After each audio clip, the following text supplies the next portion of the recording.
आज India alliance की दिल्ली में मीटिंग होने जा रही है। आपको बता दें कि आने वाले वक्त में 2024 के लोकसभा इंतखाबात बहुत अहम हैं। चाहे वो कांग्रेस पार्टी की बात करें या बीजेपी की बात करें, लेकिन कांग्रेस पार्टी इस बार इंडिया अलायंस के साथ मिलकर लड़ रही है। वहीं दूसरी तरफ भाजपा एनडीए के साथ मिलकर सरकार बनाने की ताक में है। लेकिन खबर मौसूल ये हो रही है कि जम्मू कश्मीर से पीडीपी चीफ महबूबा मुफ्ती और जम्मू कश्मीर नेशनल कांफ्रेंस के सदर डॉक्टर फारूक अब्दुल्ला भी इस मीटिंग का हिस्सा होंगे। क्योंकि मैं आपको बता दूं, अनंतनाग लोकसभा सीट से हसनैन मुर्शिदी ने इस बात की जानकारी दी है। उन्होंने बताया कि जम्मू कश्मीर नेशनल कांफ्रेंस के सदर डॉक्टर फारूक अब्दुल्ला इस मीटिंग का हिस्सा होंगे।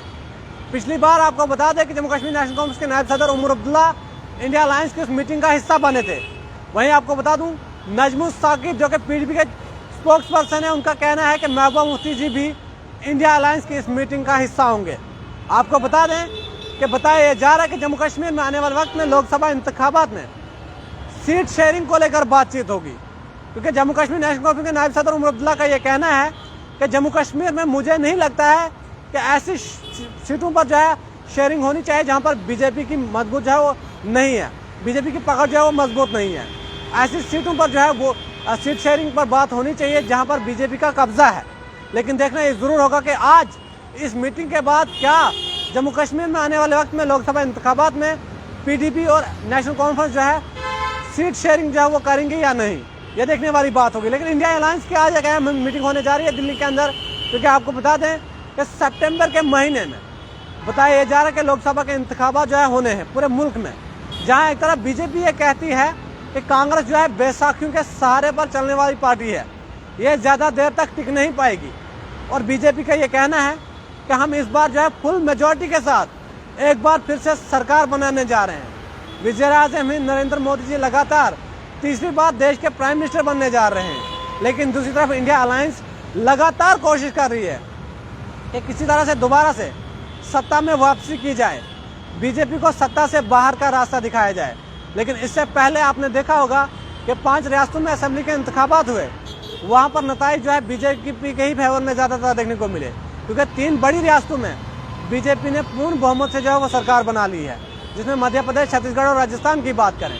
लेकिन अब देखना ये जरूर होगा कि सेंटर में जब लोकसभा इंतखाबात होंगे, लोग दोबारा से उन्हीं पार्टियों को रिपीट करेंगे या फिर वो लोग जिन्होंने स्टेटों में जो है बीजेपी को चुना और सेंटर में दोबारा से क्या वो कुछ नया चेंज करेंगे या नहीं, आने वाले वक्त में पता चलेगा। लेकिन दिल्ली में आज इंडिया अलायंस की एक अहम मीटिंग होने जा रही है, जिसमें तमाम वो पार्टियां जो इंडिया अलायंस का हिस्सा है वो उसमें शिरकत करेंगी। और खबर ये आ रही है कि जम्मू कश्मीर से नेशनल कांफ्रेंस के सदर डॉक्टर फारूक अब्दुल्ला और पीडीपी चीफ महबूबा मुफ्ती भी इस मीटिंग का जो है एक अहम हिस्सा होने जा रही है। जम्मू कश्मीर में भी लोकसभा सीटों पर शेयरिंग पर बातचीत होगी। क्योंकि उमर अब्दुल्ला ने पहले ही साफ कर दिया है कि जम्मू कश्मीर में ऐसी जगह पर जहां बीजेपी की पकड़ मजबूत है, वहां पर सीट शेयरिंग पर बातचीत होनी चाहिए। लेकिन अगर वादिया कश्मीर की बात करें तो वहां पर बीजेपी की पकड़ उतनी मजबूत नहीं है, तो यहाँ पर सीट शेयरिंग पर बातचीत नहीं होनी चाहिए। यह उमर अब्दुल्ला का इससे पहले का बयान था। लेकिन आज जब मीटिंग होगी जहाँ पर इंडिया अलायंस में जो है तमाम पार्टियां वहाँ पर इकट्ठी होंगी